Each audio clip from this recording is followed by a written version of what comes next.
તો ભાજપમાં જોડાનાર ઠાકોર સમાજના આગેવાન લેપજી ઠાકોર સહિતના આગેવાનો પર ગેનીબેન ઠાકોર જબરજસ્ત વરસ્યા।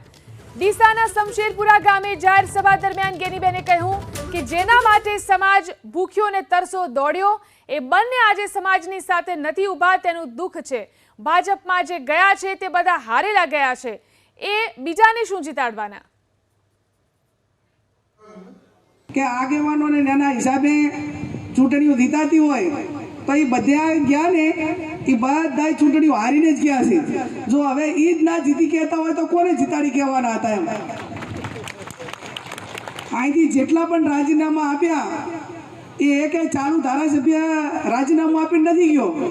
અહીંયા બનાસકાંઠામાંથી જેટલા ગયા એટલા, એટલે ક્યાંક ને ક્યાંક એ વ્યક્તિગત ધંધા હોય કે જે એમની વાતો હોય કે આશા અપેક્ષા હોય એ એમને મુબારક છે।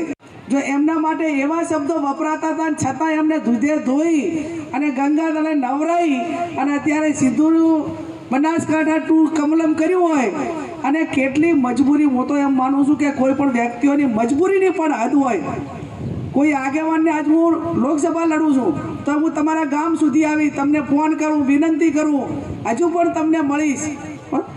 અને એક લોકશાહીની પ્રણાલિકા છે।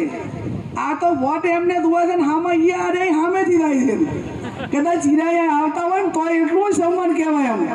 પણ આ તો બનાસકાંઠા ટુ કમલમ અને ઓલા ભાજપના પ્રમુખ આમ હામું નજર પણ મેં ફોટો જોયો, આમ નજર પણ નથી હોતી, નજર આમ હોતું તાકીને ખેંચ પહેરાવે છે। ના રાજકારણમાં સૌમાનથી, સમાજના માનથી અને કદાચ જાહેર જીવનમાં કોઈ પણ પદ હોય તો એના માટે ટકાવમાં આપણાને પહોંચાડવા વાળો કાં તો આપણો સમાજ, આપણો પક્ષ ને આપણા ટેકેદારો ને આપણી જનતા હોય એમની શું જરૂર છે? ગમે તો ગમે આપણા મોટા હોય તોય આપણને મોટા આપણા બનાસકાંઠાના લોકો કરશે અને આપણા લોકો કરે તો આપણે એમની કોઈ ઓલી નથી એમ। અને મારો કહેવાનો અર્થ કે એ કોઈ સમાજોનું કે કોઈ પ્રતિનિધિઓનું અપમાન થાય નહીં, આપણું જ અપમાન છે।